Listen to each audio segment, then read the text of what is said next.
दयालु बनो, कमजोर नहीं, ज्ञानी बनो, अहंकारी नहीं। कठिन परिश्रम से सफलता मिलती है, आलस्य से पराजय, अहंकार से कठिनाइयाँ।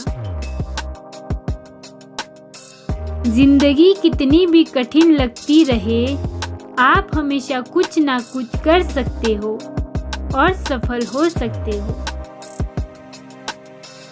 हेलो दोस्तों, आप सभी का मेरे आध्यात्मिक ज्ञान चैनल पर एक बार फिर से स्वागत है। आशा करती हूँ कि आप सभी को मेरी कहानियाँ पसंद आ रही हों और मैं आज फिर से आप लोगों के लिए बहुत ही मज़ेदार कहानी लेकर आई हूँ। यदि जीवन में सफलता चाहिए तो गौतम बुद्ध की इस प्रेरणादायक कहानी को अंत तक ध्यान से ज़रूर सुनें। दोस्तों, गौतम बुद्ध की बहुत सी शिक्षाप्रद कहानियाँ आपने पढ़ी व सुनी होगी।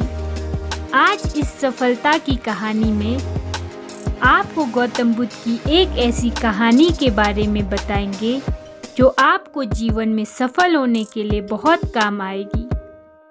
भगवान बुद्ध की इस कहानी के जरिए आप जानेंगे कि सफल होने के लिए किसी व्यक्ति का सिर्फ मेहनती होना काफ़ी नहीं होता, बल्कि एक व्यक्ति में और भी कई ऐसे गुणों का होना ज़रूरी है जिनकी मदद से वो खुद को सफल बना सकता है। इस जीवन में हम सभी किसी न किसी काम में सफलता पाना चाहते हैं, लेकिन कई बार बहुत मेहनत करने के बाद भी हमें सफलता नहीं मिल पाती। ऐसा हम सभी के साथ होता है।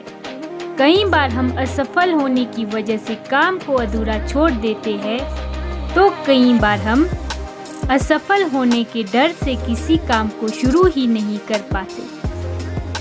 आज की इस सफलता के लिए गौतम बुद्ध की प्रेरणादायक कहानी के जरिए आप जानेंगे कि सफलता पाने के लिए एक व्यक्ति के अंदर क्या क्या गुण होने चाहिए। तो चलिए बिना समय गवाए कहानी को करते हैं शुरू। एक बार की बात है, गौतम बुद्ध अपने कुछ शिष्यों को साथ लेकर प्रवचन देने के लिए एक राज्य से दूसरे राज्य की तरफ जा रहे थे। सफ़र बहुत लंबा था, तो वो अपने साथ पहले ही खाने पीने की सभी चीज़ें लेकर चले। सफ़र के दौरान उन्हें एक गांव मिला जो पूरी तरह से खाली था। चारों तरफ सिर्फ झोपड़ियाँ और सूखे खेत ही थे।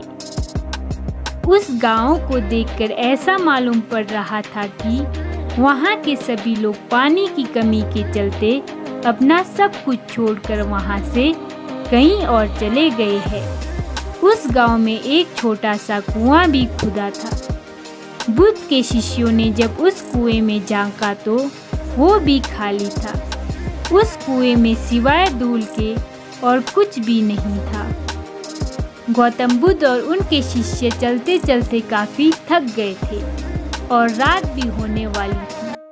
तभी गौतम बुद्ध ने अपने शिष्यों को एक रात वहीं गुजारने को कहा। अगले दिन सुबह वो सभी गांव से निकलने लगे। वो लोग जैसे ही गांव से थोड़ा बाहर निकले तो उन्होंने देखा कि एक जगह पर बहुत सारे छोटे बड़े गड्ढे खुदे हुए थे। वो थोड़ा और आगे बढ़े तो उन्होंने देखा कि वहाँ हर थोड़े दूरी पर वैसे ही सैकड़ों छोटे छोटे गड्ढे खुदे हुए थे। गौतम बुद्ध भी ये सब देख रहे थे, लेकिन वो इस बारे में कुछ बोले नहीं।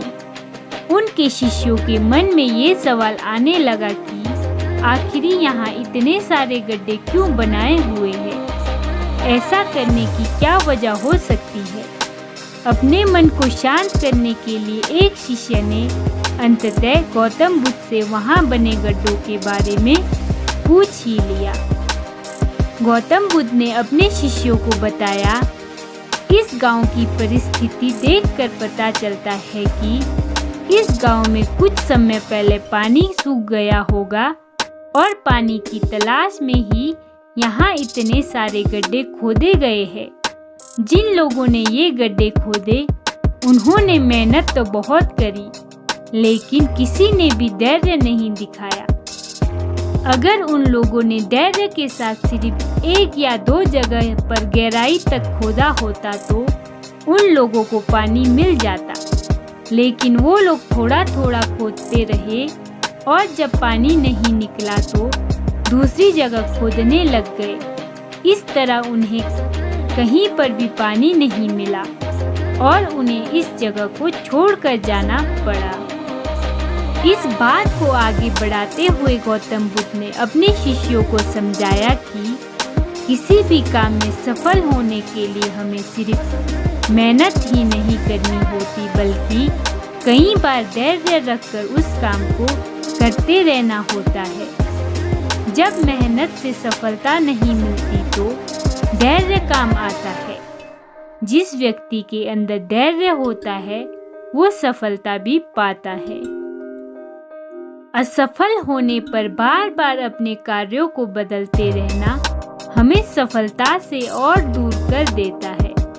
इसीलिए किसी काम में अगर आप बहुत मेहनत करते हैं लेकिन सफल नहीं हो पा रहे तो थोड़ा धैर्य रखें। अगर आपका काम और लक्ष्य सही होगा तो सफलता जरूर मिलेगी। तो कहानी यहीं पर समाप्त होती है। इस कहानी को सुनकर आप ये बात तो जान ही गए होंगे कि सफल होने के लिए हमारे अंदर धैर्य होना कितना जरूरी है। जिस तरह बगुला मछली की तलाश में धैर्य के साथ खड़ा रहता है, उसी तरह हमें भी मेहनत और धैर्य के साथ अपने काम को करते रहना बहुत जरूरी है। आज काम शुरू करा और 10 दिन बाद माला माल हो गए, ऐसा बहुत कम होता है। किसी भी काम को सफल होने में समय लगता है और उस समय काम आता है हमारा धैर्य। इसलिए किसी भी काम को ये सोचकर शुरू ना करें कि आपको सब कुछ जल्दी से मिल जाएगा। धैर्य पूर्वक मेहनत करते रहे, सफलता आपको जरूर मिलेगी। आशा करती हूँ कि आप सभी ने इस कहानी से कुछ ना कुछ सीख जरूर ली होगी। और यदि वीडियो दिल से पसंद आया हो तो एक लाइक ज़रूर करें और साथ ही साथ मेरे चैनल को भी सब्सक्राइब ज़रूर करें। जीवन की सबसे बड़ी खुशी उस काम को करने में है जिसे लोग कहते हैं कि तुम नहीं कर सकते हो। जीवन में तूफान का आना भी ज़रूरी है, क्योंकि तभी हमें पता चलता है कि कौन हाथ पकड़कर साथ चलता है और कौन साथ छोड़कर जाता है। तकदीर भी बदलेगी, तस्वीर भी बदलेगी, तू हिम्मत ना हार मेरे दोस्त, तेरे हाथों की लकीरें भी बदलेगी। ऐ मेरे दोस्त, मुस्कुराने की वजह ना ढूंढ तू, वरना जिंदगी यूं ही कट जाएगी। कभी बेवजह भी मुस्कुरा कर देख, तेरे साथ तेरी जिंदगी भी मुस्कुराएगी। अगर आपको जिंदगी में सफल बनना है तो सफल आदमी से ज़्यादा असफल आदमी की कहानी पढ़े, क्योंकि सफल आदमी की कहानी से आपको सिर्फ सार मिलेगा, लेकिन असफल आदमी की कहानी से आपको सफल होने का ज्ञान मिलेगा। अगर आप जिंदगी में सफल होना चाहते हैं तो आप जिस काम को कर रहे हैं उसके प्रति सकारात्मक सोच रखें, क्योंकि लक्ष्य के प्रति नकारात्मक सोच असफलता का सबसे बड़ा कारण है।